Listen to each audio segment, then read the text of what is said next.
Thank you very much, and thank you both for appearing before us.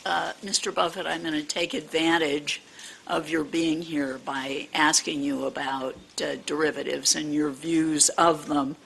As Mr. Wallison has said, your 2002 Berkshire Hathaway shareholder letter famously referred to derivatives, and this is, I believe, all derivatives, not just credit derivatives, as, quote, financial weapons of mass destruction carrying dangers that, while now latent, are potentially lethal, end quote.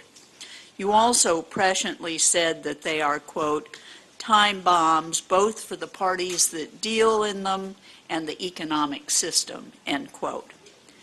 And more recently, in your 2008 shareholder letter, you said that Bear Stearns' collapse demonstrated the time bomb of counterparty risk that you had earlier described.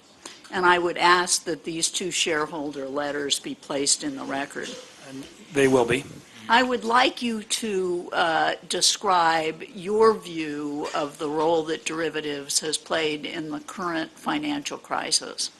Well, they have accentuated enormously, in my view, the leverage in the system, the huge dependency on counterparties, and one of the beauties of the stock exchange over the years is that you've had now a 3-day clearing system, because people realize that if you have a contract and it's 6 months later that it settles, that a lot of things can happen in those 6 months. In fact, I think the Kuwait Stock Exchange got into big trouble some years back because they had a very delayed clearing arrangement.